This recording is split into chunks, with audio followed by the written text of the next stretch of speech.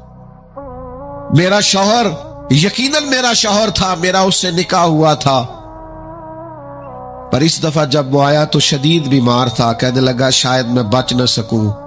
وہ ایک مکان مجھے دے گیا، کچھ مجھے میرا حصہ دے گیا اور مجھے طلاق دے گیا۔ کہنے لگا کہ تو جہاں چاہے نکاح کر لینا، میری صحت مجھے لگتا ہے کہ اب وقت جانے کا آ گیا۔ کہنے لگی بہن چونکہ مجھے طلاق ہو گئی تھی اب میں اس میں سے حصے دار، شیخ فرماتے گواہ دونوں کے پاس کوئی نہیں تھا، پر دونوں اللہ کو جواب دینا چاہتی تھی۔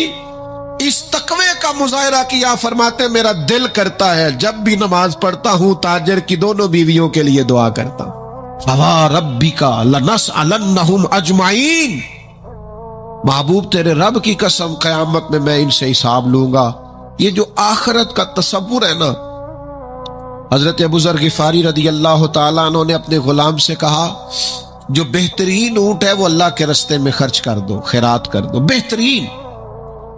شام کو سیدنا ابو ذر غفاری رضی اللہ تعالیٰ عنہ تشریف لائے تو وہ جس اونٹ کے بارے میں آپ اشارہ کر کے گئے تھے خرچ کر دینا، اللہ کے رستے میں دے دینا، وہ بندھا ہوا ہے، اور اس سے جو دوسرے نمبر کا کم، اس سے جو کم قیمت کا تھا، باقی سب میں بہتر لیکن اس سے کم قیمت کا، وہ اونٹ آپ کے غلام نے اللہ کے رستے میں خرچ کر دیا، خیرات کر دیا۔ تو آپ فرمانے لگے یار میں نے تمہیں کہا تھا یہ اونٹ دینا۔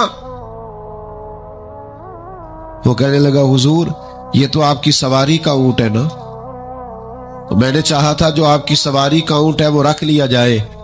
تو سیدنا ابو ذر غفاری رضی اللہ تعالیٰ عنہ فرمانے لگے میں سواری کے لیے تو تجھے کہہ رہا تھا خرچ کر دے، پر دنیا کی سواری کے لیے نہیں، آخرت کی سواری کے لیے۔ وہ جو قیامت میں اللہ کے حضور پیش ہونا ہے تو میں نے کچھ بھیجا ہوا تو ہو، وہاں میرے پاس کوئی خزانہ تو ہو، آخرت کی جمع پونجی تو ہو، کوئی ہو نا میرے پاس جو میں نے آخرت کے لیے۔ ناراض نہ ہونا، بہت سارے معاملات میں ہم اولاد سے نہیں مشورہ کرتے، نہیں گھر والوں سے پوچھتے، اللہ کے راستے میں خرچ کرتے ہوئے کیوں کہتے ہو مشورہ کر کے بتاؤں گا، بات کر کے بتاؤں گا۔ جب اپنے دنیاوی بہت سارے معاملات میں آزاد ہوتے ہو تو اپنی آخرت کا ذخیرہ جمع کرنے کے لیے کیوں ہم آزادی کے ساتھ فیصلہ کیوں نہیں کرتے؟ نبی رحمت نور مجسم شفیع معظم صلی اللہ تعالی علیہ وآلہ وسلم گھر میں تشریف لائے، حضور نے پوچھا کیا ہے کھانے کے لیے؟ عرض کی حضور ایک بکری ذبح کی تھی، ساری بانٹ دی ہے، ایک دستی بچی ہے، ایک ٹانگ کی دستی کا کچھ حصہ بچا ہے۔ حضور نے فرمایا نہیں، جو تم نے بانٹ دیا ہے وہ سارا ہی بچ گیا ہے۔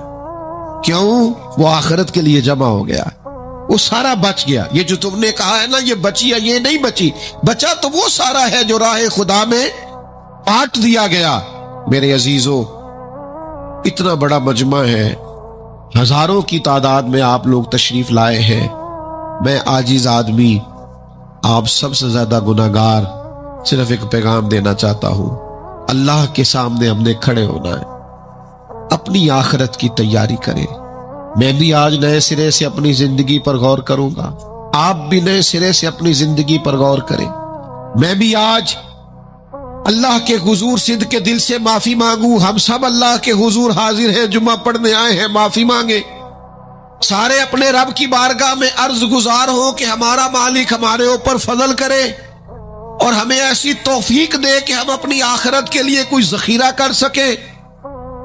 آخرت کی فکر بڑی اہم چیز ہے۔ آخرت کی وہ کچھ لوگ کہتے ہیں نا فکر نہ کرو، فکر نہ کرو، فکر نہ کرو، سارے دوست یہی کہتے ہیں، آپ میرے قریبی ہیں، میں آپ سے کہتا ہوں فکر کرو، فکر کرو، فکر کرو، اور اپنی آخرت کی فکر کرو۔ 2-2.5 سال ظاہری طور پر عمر کم تھی حضرت صدیق اکبر کی نبی پاک سے، لیکن ایک دن حضرت صدیق اکبر نے عرض کی یا رسول اللہ صلی اللہ تعالی علیہ وسلم، میں دیکھ رہا ہوں آپ پر تو بڑھاپا آ گیا ہے، بال مبارک سفید ہو رہے ہیں۔ تو حضور فرمانے لگے سورہ ہود سورہ واقعہ، سورہ مرسلات، فرمایا اس طرح کی صورتوں نے مجھے بوڑھا کر دیا۔ کیوں؟ ان میں قیامت کا ذکر ہے، ان میں آخرت کا ذکر ہے، اللہ کے حضور حاضری کا ذکر۔ ان صورتوں نے، ان کی فکر نے، حضور فرماتے ہیں، یہ ترمذی شریف میں موجود ہے، مجھے بوڑھا کر دیا ہے۔ ہم بھی بوڑھے ہو گئے ہیں پر اولاد کی فکر میں، ہم بھی بوڑھے ہو گئے ہیں مال کی فکر میں۔ ہمیں بھی کچھ تھوڑی فکر کرنی چاہیے آخرت کی۔ آج سے تیاری شروع کریں، ابھی سے اپنی آخرت کے لیے غور و فکر شروع کریں۔ ایک بات عرض کر، آخرت کی فکر ہونا تو پھر بندہ بندوں کے معاملے میں بھی محتاط ہوتا ہے، بلا وجہ الزام نہیں لگاتا، بلا وجہ بدنام نہیں کرتا۔ میں نے آج آپ کی خدمت میں اس جمعے میں ایک خاص اپنے دل کا درد رکھنا ہے۔ کسی کے بارے میں بھی پروپیگنڈا چھوڑ دیں، کسی شخص کے بارے میں بھی غلط بات کرنی چھوڑ دیں۔ پڑوسی، دوست، احباب، محلے دار، جس کے بارے میں حقائق کا نہیں پتا، اس کے بارے میں ہمیں اللہ کے حضور حاضر ہونا ہے، جواب دینا ہے۔ کوئی بھی کسی بھی کی عزت پر ہاتھ ڈالنا چھوڑ دے۔ اسلام میں چور کی سزا ہاتھ کاٹنا ہے، لیکن اسلام پہلے غور کرتا ہے چوری کیوں کی، اسباب کیا بنے۔ حضرت عباد بن شرجیل رضی اللہ تعالیٰ عنہ کہتے ہیں، میں نے اپنے پڑوسی کی باغ سے کچھ پھل لے لیے تھے، کچھ کھا لیے تھے، کچھ میں نے اپنی چادر کے پلو میں چھپا لیے۔ ابن ماجہ میں موجود ہے، مسند احمد میں موجود ہے، دیگر کئی کتب احادیث میں موجود ہے۔ فرماتے اس نے مجھے پکڑ لیا، حضور کی بارگاہ میں لے گیا، تو نبی کریم نے مجھ سے فرمایا کیوں چوری کی؟ بات کو سمجھنا۔ عرض کی حضور بچے بھوکے تھے، تکلیف میں آ گیا۔ اب پتہ اس چوری کے لیے حضور نے کیا فیصلہ کیا؟ نبی پاک اس کے پڑوسی سے فرمانے لگے، جب بھوکا تھا تم نے روٹی کیوں نہیں دی؟ جب یہ جاہل تھا علم کیوں نہیں دیا؟ اور فرماتے ہیں میری سزا حضور نے یہ سنائی کہ ایک اونٹ بھر کے مال کا مجھے دیا گیا۔ دوستو، الزام تو لگا دیتے ہو کہ فلاں غریب آدمی بار بار مانگتا ہے، فلاں بار بار ستاتا ہے، فلاں قرض مانگتا ہے۔ اپنی آخرت سے ڈرے، دیکھے تو صحیح لوگ مجبور کیوں ہیں، تنگ دست کیوں ہیں، پریشان کیوں ہیں۔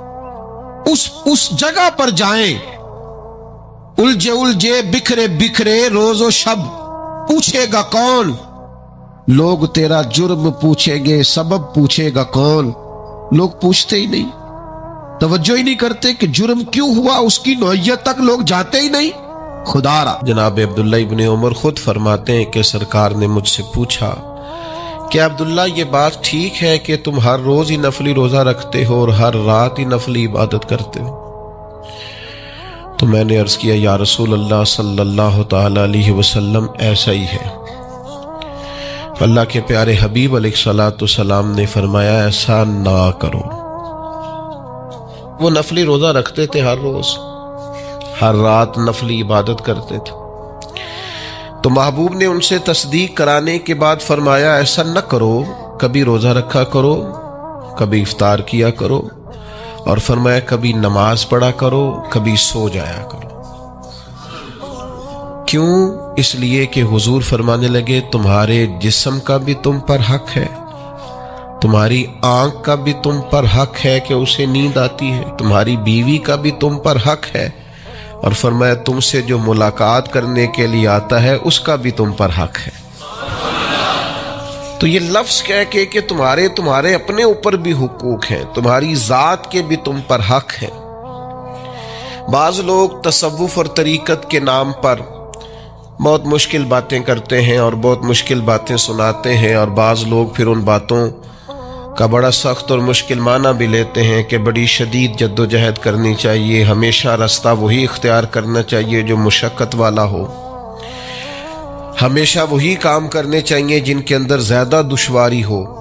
ٹھیک ہے، بعض اوقات مشقت والے کام، مجاہدے والے کام انسان کی نفس کی تربیت کے لیے بڑے اچھے ہوتے ہیں، لیکن ایسی مشقتیں، ایسے مجاہدے جو انسان کو اتنا کمزور کر دیں کہ وہ ضرورت کے جو حقوق ہیں وہ بھی پورے کرنے کے قابل نہ رہے، اس کی صحت پر ہی اثر انداز ہو جائیں، وہ آنے جانے والوں سے ملنے کے قابل ہی نہ رہے، وہ دیگر اس کے ذمے جو اس کے خاندان کے قبیلے کے بال بچوں کے حقوق ہیں وہ ادا ہی نہ کر سکے تو اسلام اس کی بھی اجازت نہیں دیتا۔ خود ساختہ تصوف اور خود ساختہ طریقت کا جو مفہوم لوگوں نے بنا لیا ہے وہ مفہوم بھی درست نہیں ہے۔ ہمارے بزرگ تھے شیخ المشائخ اور استاذ الاساتذہ حضرت شیخ محمد تحسین رضا خان صاحب بریلوی رحمۃ اللہ تعالی علیہ، 50 سال کے لگ بھگ انہوں نے درس حدیث دیا ہے۔ تو میں ان پر ایک مضمون لکھ رہا تھا، میں نے ان سے عرض کی حضور آپ تہجد پڑھتے ہیں؟ فرمانے لگے نہیں، میں عشاء جماعت سے پڑھتا ہوں، اس کو بھی سالوں بیت گئے، اور میں فجر جماعت سے پڑھتا ہوں، یہ بھی میری زندگی کا معمول ہے، لیکن میں سحری کے وقت اس لیے نہیں اٹھ پاتا کہ مجھے صبح 8 بجے بیٹھ کر بچوں کو درس حدیث پڑھانا ہوتا ہے، عشاء کے بعد مجھے مطالعہ کرنا ہوتا ہے، تو میں سمجھتا ہوں یہ بھی میرے لیے نفل عبادت ہے، لہٰذا میں رات کو بھی کتاب و سنت دیکھتا ہوں اور سارا دن بھی کتاب و سنت پڑھاتا ہوں، امید ہے میرا رب مجھے تہجد کا اجر بھی عطا کرے گا۔ عزیز دوست، آپ یاد رکھیے گا، اس کو سمجھیے گا کہ ہمارے ہاں بعض لوگ بعض چیزوں کو زیادہ دشواری بنا لیتے ہیں۔ فلاں آدمی کو میں نے کبھی نفل پڑھتے نہیں دیکھا، یہ طریقت نہیں۔ کیا آپ نے اسے نفل پڑھتے نہیں دیکھا تو وہ صوفی نہیں؟ آپ یہ بتائیے کبھی فرض چھوڑتے تو نہیں دیکھا؟ کبھی اسے ضروریات دین کو چھوڑتے تو نہیں دیکھا؟ اور نفل تو ویسے بھی انسان کا رب سے ذاتی معاملہ، ہو سکتا ہے سامنے والا چھپ کے پڑھتا ہو سکتا ہے وہ کسی ایسے لمحے میں پڑھتا ہو جب وہ سمجھے کہ اس وقت مجھے تنہائی میسر ہے۔ تو حضور نے فرمایا تمہارے نفس کا بھی تم پر حق ہے، جن چیزوں کو اللہ رسول نے جائز قرار دیا ہے وہ کوئی شخص بھی استعمال کرتا ہے تو اس کو کوئی شخص ناجائز کر سکتا نہیں، کسی کو بھی اس کا اختیار اور حق حاصل نہیں ہے۔ بلکہ صحیح بخاری کے اندر سیدہ عائشہ صدیقہ رضی اللہ تعالی عنہ کی ایک روایت موجود ہے، آپ فرماتے ہیں نبی پاک صلی اللہ تعالی علیہ وسلم نے کوئی کام کیا، بعد میں رخصت دے دی، اجازت دے دی، فرمایا چاہے کرو چاہے نہ کرو، نہ کرنے کی اجازت دے دی، پہلے سرکار نے کیا۔ تو بعض لوگ ایسے تھے جنہوں نے اس رخصت سے فائدہ نہیں اٹھایا، وہ کام کرتے رہے، حضور نے اجازت دی تھی لیکن انہوں نے اس اجازت سے فائدہ نہ اٹھایا۔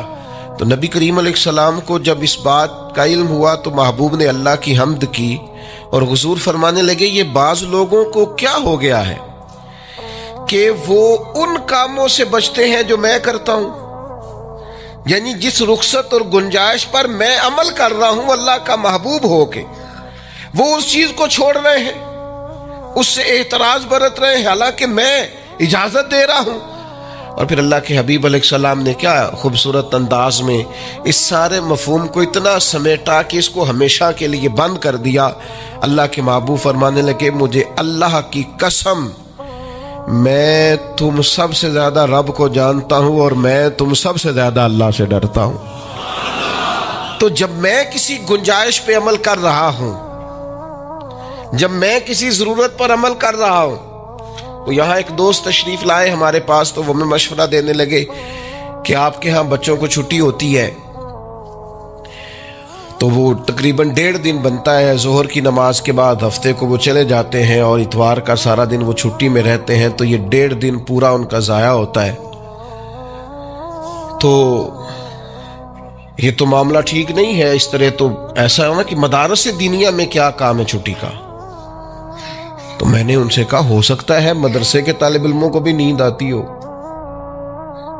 ہو سکتا ہے ان کا بھی کبھی کسی گراؤنڈ میں جا کے کھیلنے کو جی چاہتا ہو سکتا ہے یہ بھی اسی طرح کے لوگ ہوں جس طرح کے عام بچے ہوتے ہیں، ہو سکتا ہے وہ ساری خواہشات ان کے اندر بھی پائی جاتی ہوں جو باقی لوگوں کے اندر پائی جاتی ہیں۔ آپ وہ پابندیاں کیوں لگاتے ہیں جو پابندی اللہ رسول نے نہیں لگائی؟ جس چیز کو شریعت نے بین نہیں کیا، ہم کون ہوتے ہیں اس کو بین کرنے والے؟ سمجھے؟ ہاں ایک بات ضرور ہے، ہم اپنے وجود کے مالک نہیں ہیں، اس کا مالک اللہ ہے، وہ خالق ہے، ہم مخلوق ہیں۔ وہ معبود ہے، ہم اس کے عابد ہیں، وہ ہمارا مالک ہے۔ ہمیں اپنے نفس کو، اپنے وجود کو اس کی فرما برداری میں رکھنا۔ نفس کے حق کا یہ مطلب نہیں ہے کہ خواہش نفس میں اگر کوئی ناجائز چیز پیدا ہوتی ہے تو اس کی تکمیل کے لیے بھی ہم دوڑ پڑیں گے، اس کی شریعت کے اندر اجازت نہیں ہے۔ اجازت اس بات کی ہے کہ جن چیزوں کو شریعت نے جائز قرار دیا ہے، آپ اگر ان کا حصول چاہتے ہیں، آسانی چاہتے ہیں، تو آپ ضرور ان کو اختیار کریں، کوئی منع والی بات نہیں ہے۔ میں نے کہا بعض لوگ نا بعض چیزوں پر شدت کرتے ہیں، یعنی نبی کریم علیہ السلام کے صاحبزادہ گرامی حضرت ابراہیم علیہ السلام کا وصال ہو گیا تو نبی کریم کی آنکھوں میں آنسو آ گئے۔ تو ایک شخص نے حضور سے کہا یا رسول اللہ آپ بھی روتے، آپ تو صبر کا درس دیتے۔ تو نبی کریم نے فرمایا یہ جو آنسو نکل آئے ہیں نا، یہ بیٹے کی محبت کی علامت ہے۔ باقی فرمایا میرے دل اور زبان پر وہی ہے جس سے میرا رب راضی ہوتا ہے، میں اللہ سے کوئی شکوہ نہیں کر رہا، اس کی تقدیر پر راضی ہوں۔ لیکن یہ کہ جو انسان پر اللہ تعالیٰ نے کچھ فطری محبت رکھی، آپ اس کو بھی قبول نہیں کرتے بعض لوگ، تو کچھ لوگ بعض لوگوں پر زیادہ شدت کرتے ہیں، بعض لوگ بعض چیزوں کے معاملے میں زیادہ شدت کا۔ حضرت عمر کو نبی پاک نے کچھ نذرانہ دینا چاہا، ہدیہ دینا چاہا۔ ایک ہے آپ کسی سے مانگتے ہیں، ایک ہے کوئی آپ کو دیتا ہے، ان دونوں باتوں میں وہ جو تحفہ لینا دینا ہے اسے تو حضور نے فرمایا محبت بڑھتی ہے۔ تو حضرت یہ صحیح بخاری میں موجود ہے، نبی کریم نے کچھ دیا تو حضرت عمر عرض کرنے لگے نہیں یا رسول اللہ ضرورت نہیں۔ تو محبوب نے فرمایا جو بن مانگے ملے وہ تو اللہ کی طرف سے ہے۔ وہ ایک صاحب مجھے کہنے لگے فلاں صاحب کہتے ہیں ہم چندہ نہیں مانگتے، تو میں نے کہا وہ زیادہ نیک ہونا چاہتے ہیں، کوئی حرج والی بات نہیں، وہ چندہ نہیں مانگتے، وہ زیادہ پرہیزگار ہونا چاہتے ہیں، زیادہ آگے بڑھنا چاہتے ہیں، ورنہ نبی پاک نے تو اعلان کیا ہے کہ تبوک پہ جانا ہے، مجاہدوں کو چندے کی ضرورت ہے۔ اعلان کیا کہ نہیں کیا رسول پاک نے؟ تو آپ اس کو علماء کی توہین کا پہلو بنائیں گے؟ رسول اللہ صلی اللہ علیہ وسلم نے اعلان نہیں فرمایا؟ اگرچہ مالک کے کل ہیں لیکن حضور نے اعلان کیا، اور قرآن مجید میں تو کفار نے شکوہ کیا ہے کہ رب ہم سے مانگتا ہے معاذ اللہ۔ اس کا معنی یہ ہے کہ اللہ فقیر ہے ہم غنی ہیں؟ یا آپ 28ویں پارے میں دیکھ لیں کہ رب کہتا ہے قرض حسنہ دو، تو آپ کیا معاذ اللہ یہ آیتیں دے کے اللہ پر تنقید کریں گے؟ معاذ اللہ ثم معاذ اللہ، نقل کفر نباشت کہ اللہ لوگوں سے کہتا ہے میرے راستے میں خرچ کرو، اور ایک جگہ نہیں جگہ جگہ کہتا ہے۔ آپ کچھ زیادہ نیک ہونا چاہتے ہیں، یعنی جس بات کا اللہ اعلان کر رہا ہے وَمِمَّا رَزَقْنَاهُمْ يُنْفِقُونَ، جو میں نے تمہیں دیا ہے میری راہ میں خرچ کرو، جس کا حضور اعلان کر رہے۔ ایک شخص کھڑا ہو کے کہتا جی ہو مولوی چندے مانگتے، او خدا کے بندے، جو کام عین کتاب و سنت میں موجود ہے، تم کو ضرورت سے زیادہ نیک ہونا چاہتے ہو تو یہ تمہارا خود ساختہ دین ہے، یہ رسول اللہ کا دین نہیں ہے، یہ تمہارا۔ اور لوگ ہیں کہ کہہ رہے واہ واہ بڑی بات ہے۔ تو اس لیے ہمارے وجود کا بھی ہم پر حق ہے۔ چند ایک نفس کے حقوق آج بیان کرنے۔ سب سے پہلا ہمارے نفس کا ہم پر حق یہ ہے کہ ہم اپنے آپ کو پہچانیں، اپنی صلاحیتوں کو پہچانیں، اپنے اوپر غور کریں۔ قرآن مجید نے ارشاد فرمایا کہ بل الانسان علی نفسہ بصیرہ، فرمایا بلکہ انسان خود اپنے اوپر گواہ ہے، اسے اپنا پتہ ہے، بہانے بنائے تو بات الگ ہے، یہ خود پر گواہ ہے، اسے خبر ہے۔ انسان عالم اصغر ہے، ہم نہ اپنے آپ کو پہچانتے نہیں، ہمیں اپنی خوبیوں کا پتہ نہیں ہوتا۔ یہ جو ہم استاذ کے پاس جاتے ہیں نا، یہ جو ہم مرشد کے پاس جاتے ہیں نا، وہ ہمیں نکھار کے نا تو وہ ہماری خوبیاں ہماری آنکھوں کے سامنے کر دیتے ہیں کہ یہ تمہارے اندر صلاحیت ہے۔ وہ تراش کے نا پتھر کو تو اسے ہیرا بنا دیتے ہیں، وہ نکموں کو کام کا بنا دیتے ہیں۔ وہ کیا کرتے ہیں کہ وہ ہمیں ہمارے اپنے آپ سے آگاہ کر دیتے ہیں، یعنی ہے وہی تیرے زمانے کا امام برحق جو تجھے حاضر و موجود سے بیزار کرے اور موت کی شکل میں دکھلا کے تجھے جلوہ یار زندگی تیرے لیے اور بھی دشوار کرے، وہ جو تیرا جینا اوکھا کر دینا۔ مشکل نہیں میں کہتا، اگرچہ اردو ہے لیکن مشکل اور اوکھا، یہ اوکھا ذرا زیادہ وزنی ہے۔ جو جینا اوکھا کر دے وہ درویش ہوتا ہے جو تیرے لیے مشکل کر دے۔ بھائی اپنے آپ کو پہچانے، اپنے اوپر غور کریں۔ اللہ تعالیٰ نے بنایا ہے اور بنانے والا کہتا لقد خلقنا الانسان فی احسن تقویم۔ بنانے والا کہتا ہے میں نے تجھے بڑی بہترین ساخت میں بنایا۔ او انسان میں نے تجھے بڑا ہی سونا بنایا۔ کوئی تیرے ناک پر تنقید کرے تو کرے، تو کہہ تجھے پتہ نہیں یہ چاہت کس کی ہے، میں مرضی سے نہیں بنا، یہ بنانے والے نے بنایا ہے۔ اس نے تجھے سونا بنایا، تو اپنے آپ کو پہچانتا ہی نہیں۔ تو جو ہے نا خدا جانے بلندی ہے کہ پستی پر جہاں میں ہوں وہاں کوئی نہیں ہے۔ تو اپنے قد سے بھی پیار کر، تو اپنے رنگ سے بھی پیار کر، تو اپنے وجود کی ساخت سے بھی پیار کر۔ اور پھر وہ کہتا ہے تجھے بنایا، باقی سارا کچھ تیرے لیے بنایا۔ هو الذی خلق لکم ما فی الارض جمیعا۔ رب کہتا ہے زمین میں جو کچھ ہے نا میں نے سارا تیرے لیے بنایا، تجھے اللہ رسول کے لیے بنایا ہے، اور باقی زمین میں جو کچھ ہے وہ سارا تو پہچانتا ہی نہیں۔ یہ ہر چیز مسخر ہے تیرے سامنے۔ اتنا بڑا ہاتھی ہوتا ہے اور ایک عام آدمی ہلکی سی چھڑی لے کے اسے چلا رہا ہوتا ہے۔ اونٹ کتنا لمبا چوڑا وزنی ہوتا ہے لیکن ایک عام آدمی اس کے ناک میں نکیل ڈال کے اسے گھما رہا ہوتا ہے۔ کتنی بڑی بھینس ہوتی ہے لیکن چھوٹے سے بچے نے مہار پکڑی ہوئی ہوتی ہے۔ ایک عام آدمی پائلٹ بن کر جہاز پہ بیٹھتا ہے اور منوں ٹنوں کے حساب سے وزن ہے، افراد ہے، لیکن ہواؤں پر سواری کر کے اسے چیرتا ہوا وہ مہینوں کی منزلیں گھنٹوں میں طے کر کے کراس کرتا ہے۔ تسخیر کائنات کے لیے تجھے بنایا ہے، تو سو رہا ہے، تو جاگتا ہی نہیں، تو اپنے آپ کو پہچانتا ہی نہیں۔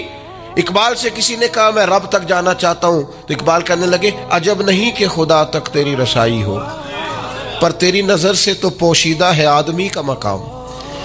تو بندے کے مقام کوئی نہیں سمجھ سکا ابھی تک۔ من عرف نفسہ فقد عرف ربا۔ درویش کہتے ہیں جو اپنے آپ کو پہچان گیا وہی تو اپنے رب کو پہچان گیا۔ اپنی قدر کو پہچانے، اپنی اہمیت کو پہچانے۔ آپ کے اندر بڑی صلاحیت پنہا ہے، چھوٹی چھوٹی باتوں میں پریشان ہو گئے، کام نہیں ملتا، کاروبار نہیں چلتا، اور تیرے پاس بڑا کچھ ہے یار، کام نہیں بھی ملتا۔ تو اگر وقتی طور پر کوئی حالات خراب ہے تو اپنا قد کاٹ تو دیکھ، اپنا حسن تو دیکھ، اپنی سوچ تو دیکھ، تفکرات تو دیکھ۔ تجھے بنانے والے نے کوئی کمی چھوڑی نہیں، اس نے کمال کر دیا ہے، قدرت نے رنگ بھر دی ہے تیرے وجود میں۔ کبھی تو اپنے رب کے شاہکار ہونے کی نظر سے اپنے آپ کو دیکھے، تجھے اپنے آپ سے پیار ہو جائے، تجھے اپنے آپ سے محبت ہو جائے۔ وہ میں کبھی تنقید کیا کرتا تھا کہ یہ جوان شیشوں اور آئینوں کے سامنے بڑی دیر تک کھڑے رہتے ہیں، تو ایک دن ایک سادے سے بزرگ مجھے کہنے لگے یہ جو آئینے کے سامنے کھڑا ہے نا یہ بھی رب کی تخلیق کوئی دیکھ رہا ہے، یہ کہہ رہا ہے کریم نے کمال نہیں کر دیا مجھے بنانے والا، حد نہیں کر دی، کیا حسن کے جلوے، کیا خوبصورتی اور کیا نورانیت اس نے پیدا کی ہے انسانی، اور پھر یہ جو دیا بن مانگے دیا۔ ایک بات یہ کہ اپنے نفس کو پہچانے، اور دوسری بات یہ ہے کہ عزت نفس کا بھی خیال کریں، اپنے آپ کو رسوا نہ کریں۔ اللہ نے عزت دی ہے تو اپنے آپ کو ذلت کی جگہ پر کھڑا نہ کریں، تہمت والی جگہ پہ اپنے آپ کو کھڑا نہ کریں، کبھی اپنے آپ کو اتنا کمزور نہ کریں۔ جھکنا ہے رب رسول کے سامنے، بلا وجہ دنیا داروں کے، سیٹھوں، نوابوں کے اور وزیروں مشیروں کے سامنے اپنے آپ کو رسوا نہ کریں، کسی کی گاڑی کے پیچھے بھاگ کے اللہ کی دی ہوئی شان کو کمزور نہ کریں، ذلت کی جگہ پہ اپنے آپ کو کھڑا نہ کریں۔ شریعت اسلامیہ نے مومن کا وقار کیا بیان کیا ہے۔ رب کریم نے فرشتوں سے جب مشورہ کیا تھا نا بندہ بنانے کے لیے، انسان کی تخلیق کے لیے، تو وَإِذْ قَالَ رَبُّكَ لِلْمَلَائِكَةِ إِنِّي جَاعِلٌ فِي الْأَرْضِ خَلِيفَةً۔ اللہ نے فرشتوں سے فرمایا میں زمین پہ اپنا نائب بنانا چاہتا ہوں۔ اوہو، کبھی آپ اس کو سمجھ جائے نا کہ یہ عزت کا تاج کیا ہے۔ رب کہتا ہے میں نے تجھے زمین پر اپنا خلیفہ بنایا ہے، تو نائب ہے میرا، اور کتنا تو